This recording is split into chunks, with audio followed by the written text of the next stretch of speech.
Assalamualaikum warahmatullahi wabarakatuh. Bismillahirrahmanirrahim. Hamdan wa syukrilillah amma ba'du.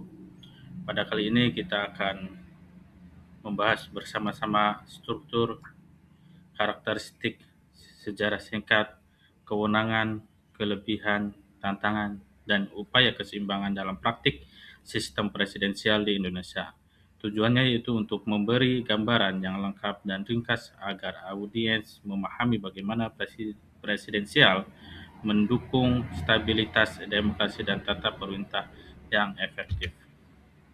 Sistem presidensial adalah bentuk pemerintahan di mana presiden berfungsi ganda sebagai kepala negara dan kepala pemerintahan. Presiden dipilih untuk masa jabatan tetap, bukan bergantung kepercayaan legislatif. Dan ada pemisah kekuasaan yang jelas antara cabang eksekutif, legislatif, dan yudikatif. Sistem ini menekankan legitimasi langsung dari pemilih serta stabilitas eksekutif yang independen dari parlemen. Indonesia menerapkan varian presidensial yang memiliki beberapa ciri khas penting untuk membedakannya dari sistem parlementer atau seni-seni presidensial. Yang pertama, presiden dipilih langsung. Yang kedua, fungsi ganda presiden. Yang ketiga, tidak ada mosi tidak percaya. Yang keempat, menteri bertanggung jawab pada presiden. Yang kelima, masa jabatan tetap. Perjalanan Indonesia menuju sistem presidensial modern mengalami beberapa fase.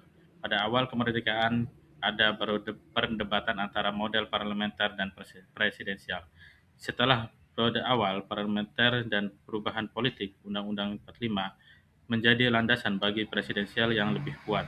Setelah reformasi 98, amandemen konstitusi pada tahun 99 sampai 2002 memperjelas pemilihan langsung presiden dan memperkuat pembagian kekuasaan. Praktik presidensial yang stabil terlihat mulai pemilu tahun 2004 dan seterusnya.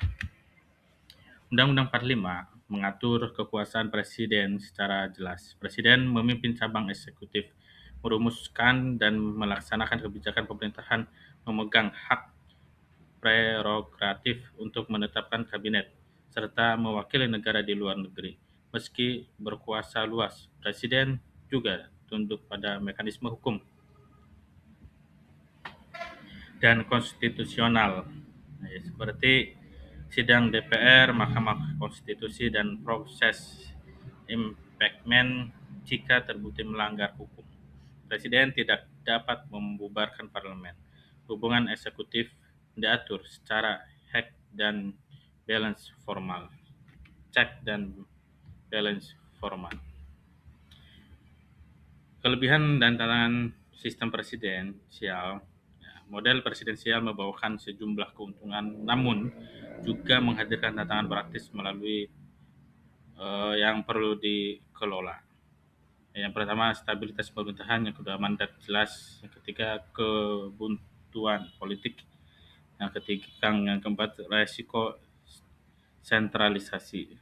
Nah, memahami tantangan ini memerlukan situasi yang kuat, parlemen yang efektif, peradilan independen, kebijakan anti korupsi, dan budaya politik yang menghargai check and balance.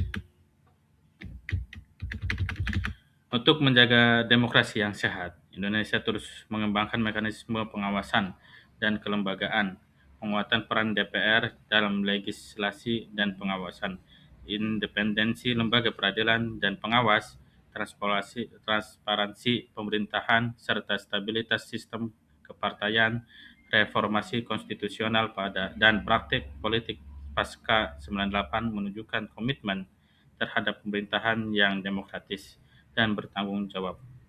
Sistem presidensial Indonesia memberi stabilitas dan legitimasi eksekutif melalui pemilihan langsung dan masa jabatan tetap.